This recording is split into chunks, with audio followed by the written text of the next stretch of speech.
sedang ramai kasus Pandji Pragiwaksono dengan orang Toraja. Yang menurut keyakinan gua, ini terasa janggal. Kenapa janggal? Karena gini, pertama-tama, materi stand up yang dipermasalahkan ini direkam tahun 2013. Dan videonya sendiri itu baru diupload 4 tahun yang lalu di channel YouTube-nya Pandji. Tapi, kenapa baru sekarang meledak? Kenapa baru sekarang dipermasalahkan bahkan sampai ke jalur hukum? Sehingga nggak heran banyak orang berpikir ini beneran soal adat atau ada pengalihan isu.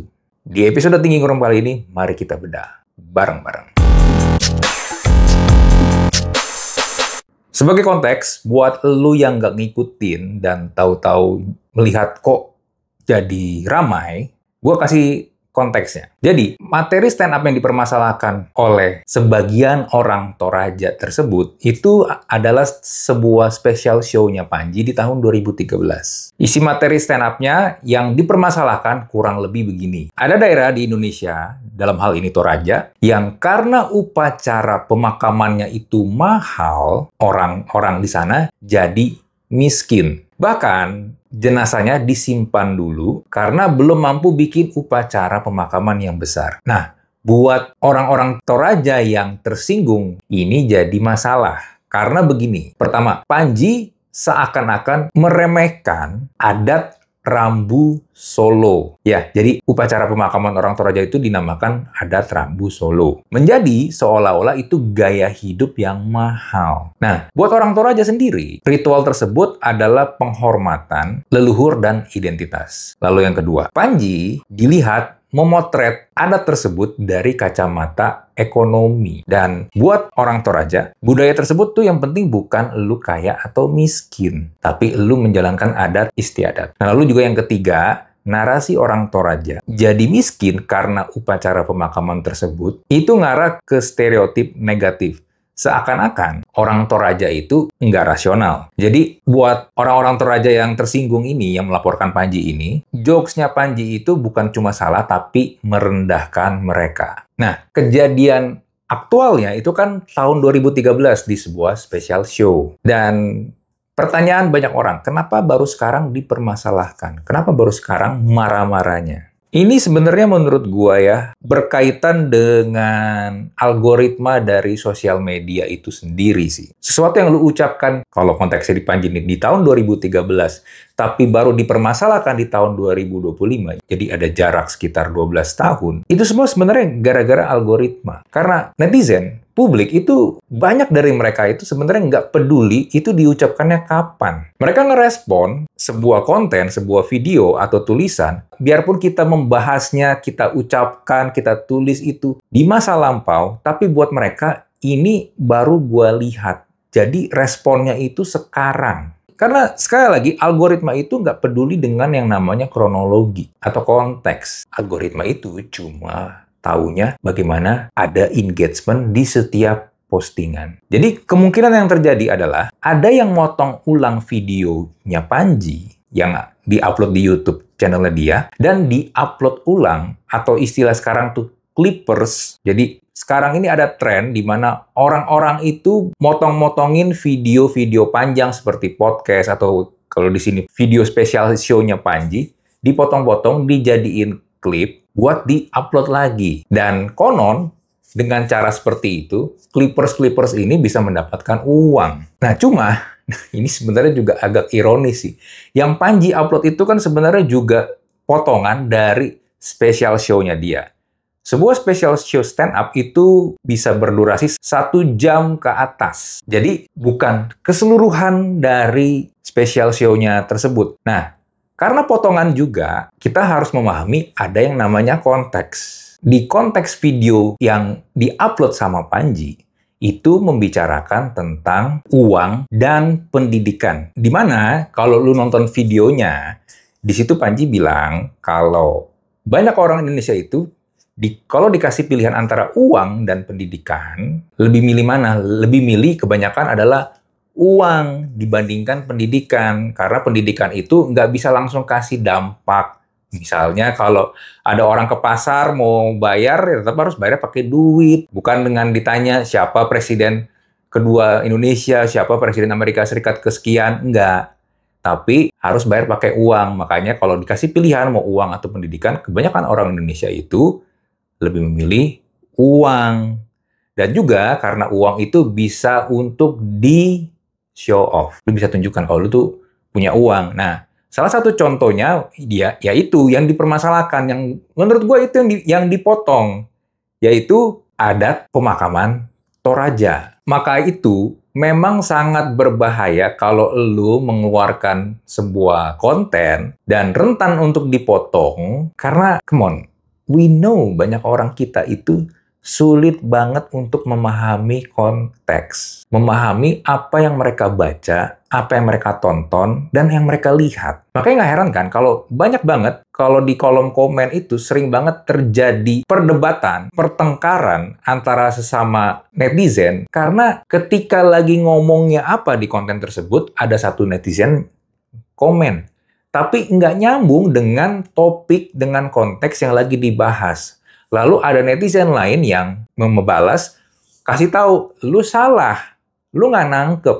Tapi si orang yang komen ini nggak terima. Jadinya mereka berdebat. Nah, permasalahannya adalah karena orang-orang yang nggak nangkep konteks ini banyak, dan memang, sorry to say, otaknya juga sometimes nyampe-nya cuma di titik tertentu doang, nggak bisa memahami, jadinya ya chaos. Beneran deh. Masalah memahami konteks ini sangat-sangat memang memusingkan. Bahkan sampai sekarang pun masih seperti itu kan. Ini semua ya nggak bisa dipungkiri ada part penting dari dunia pendidikan yang lebih mengajarkan orang-orang yang sekolah, siswanya itu untuk menghafal doang. Yang penting lu lulus dapat nilai bagus, tapi tidak mengajarkan kalau apa yang mereka pelajari itu gimana sih kerangka berpikirnya sehingga ada sebuah jawaban atau fakta seperti itu. Nah, itu yang memang sampai sekarang masih sering banget terjadi permasalahan. Contoh lain deh, ini sering banget gue pakai contoh ini. Di online marketplace, pernah ada beberapa kali kejadian, ada toko jual casing iPhone. Garis bawah ya, casing iPhone. Ketika toko jual casing iPhone,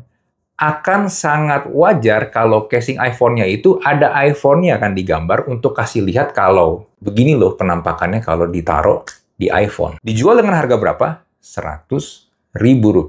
Ada yang beli, barangnya nyampe. Dan ketika sampai, mereka komplain, kasih bintang 1. Komennya begini, kok cuma casingnya yang dikirim? Beneran, ada kejadian kayak gitu. Jadi mereka melihat apa yang mereka lihat di gambar tersebut, mereka berpikir itu iPhone dengan harga 100.000, bukan casingnya. Ada tulisan casing di situ, mereka baca gak? Menurut gua mereka baca, tapi tidak memahami kalau yang dijual itu casing. Nah, balik lagi ke kasusnya Panji. Orang-orang yang tersinggung, menurut keyakinan gua, ini kata-kata yang sering banget dipakai Panji belakangan, jadi gue pinjam aja. Gue nggak yakin mereka juga memahami konteksnya. Jadi yang mereka lihat cuma potongan video itu aja. Sehingga ketika akhirnya ramai, mereka tidak peduli ini diucapkan kapan, apa maksudnya, kenapa ada bisa sebuah joke seperti itu. Mereka nggak paham, mereka nggak ngerti. Pokoknya mereka taunya ada yang menyinggung budaya dari tempat gua. Nah, muncul juga pertanyaan seperti ini, apakah sebuah kebudayaan dan ada orang yang memberikan opini tentang kebudayaan tersebut bisa dipidana? Secara prinsip sih, prinsip demokrasi ya dan hukum, orang itu sebenarnya bisa dan boleh berpendapat soal kebudayaan. Bahkan kebudayaan itu harus dikritik menurut gua. Kalau memang ada yang salah. Cuma permasalahannya adalah gini. Kita tinggal di Indonesia. Kita ini WNI. Dan udah gitu, ada 3 pasal yang menurut gua ini memang... Gua nggak tahu apakah sudah ada update atau enggak. Tapi terakhir yang gua cek ini masih ada. Jadi kalau memang ternyata udah ada update-nya, lu boleh koreksi gue ya di kolom komen. Tapi sejauh yang gua dapat, ada 3 pasal yang memang... Ini jadi pasal karet sih. Yang pertama adalah pasal 28 ayat 2 Undang-Undang ITE, yang bunyinya adalah melarang penyebaran informasi yang menimbulkan kebencian atau permusuhan terhadap kelompok berdasarkan ras, etnis, suku, dan agama. Lalu juga ada pasal 156 KUHP yang melarang menyatakan perasaan, permusuhan, atau kebencian terhadap suatu golongan rakyat. Nah, juga ada Undang-Undang 40 tahun 2008 tentang penghapusan diskriminasi ras dan etnis. Nah, ini lebih spesifik lagi. Kalau lu menunjukkan kebencian ke kelompok berdasarkan ras atau etnis, lu bisa dipidana. Masalahnya, seperti yang tadi gue bilang, ini pasal karet. Ini gampang banget dimain-mainin. Tadinya, ini dibuat buat nahan orang yang benar-benar rasis, menghasut, atau mau bikin konflik horizontal. Cuma dalam prakteknya, karena definisinya tadi terlalu bias menurut gua, kurang detail, kalau ada opini dan orang yang mendengarkan opini tersebut tersinggung, merasa terserang, walaupun opininya bukan hasutan ya, ini bisa jadi masalah. Ya, seperti kasus yang di Panji ini. Nah, berikutnya, kan ada pembaharuan tentang undang-undang kan. Kalau bukan orang, itu sebenarnya nggak bisa melapor. Karena sebuah perusahaan, sebuah brand, sebuah komunitas, atau apapun yang bentuknya bukan individu orang, itu sebenarnya kan bukan objek hukum. Tapi kenapa ini bisa ngelapor? Jadi gini, memang budaya itu bukan subjek hukum. Budaya Toraja itu nggak bisa datang kucuk-kucuk ke kantor polisi dan bilang, Pak, saya difitnah. Pak, ada yang menghasut untuk membenci kami. Nggak bisa. Tapi yang bisa lapor adalah orang atau organisasi yang mewakili budaya tersebut. Kenapa boleh? Karena balik lagi ke yang tadi gue udah jelaskan. Pasal-pasal tadi itu memang dirancang untuk melindungi orang-orang dari kelompok etnis, ras, suku, atau agama tersebut. Tapi apakah ini sebuah pengalihan isu? Ini juga yang banyak banget dibahas ya, banyak banget yang disampaikan, disuarakan sama netizen. Jawabannya, sekali lagi menurut keyakinan gue, mungkin bisa dipakai sebagai pengalihan isu. Tapi belum tentu juga ini sengaja dibuat sebagai pengalihan isu. Kenapa belum tentu ini sebagai pengalihan isu? Karena yang ngupload video tersebut, potongan, clippers dari video tersebut, bisa jadi cuma netizen iseng doang. Clippers tadi kan, yang seperti gue bilang, orang-orang yang emang motong-motong video buat mendapatkan penghasilan, mendapatkan engagement. Dan, I don't know, kalau menurut lu, ini pengalihan isu atau enggak? Apa sih isu yang lagi sedang berjalan, isu yang gawat nih kalau diterusin dan dikawal sama masyarakat? Lagi ada isu apa sih? Mungkin lu tahu.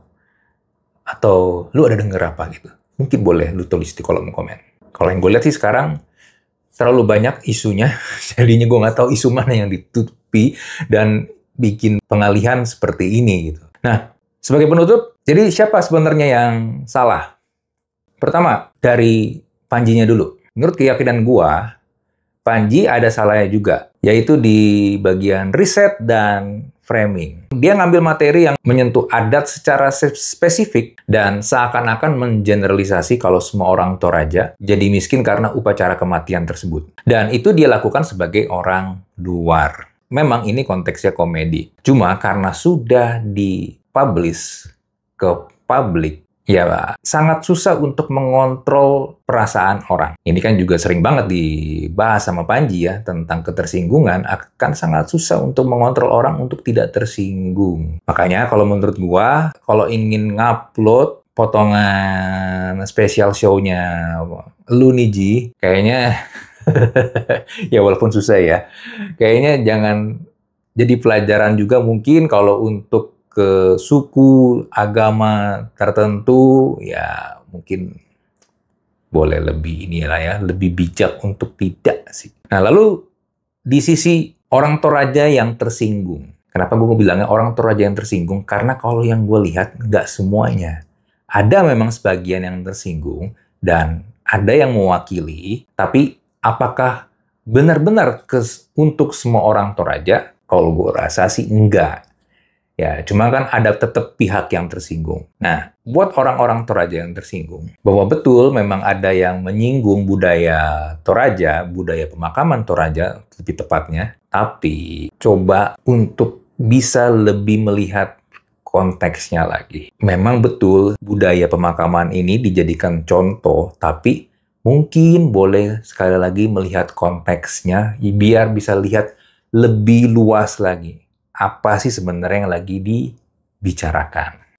Nah, lalu buat yang ngupload dan ngeklip video tersebut, gue nggak tahu lu siapa. Tapi harusnya lu punya andil dalam keributan ini. Dan gue rasa lu juga harusnya bertanggung jawab nih. Cuma biasanya sih kalau udah kayak gini orangnya, pelakunya udah hilang atau kemana. Ya, tapi kalau mau di-track bisa aja sih. Cuma ya itu PR. Jadi, menurut pendapat lu, apakah Panji salah atau tidak di dalam kasus dengan orang Toraja ini? Coba dong tulis di kolom komen. Oke, kita jumpa lagi di Thinking Room episode berikutnya. Bye.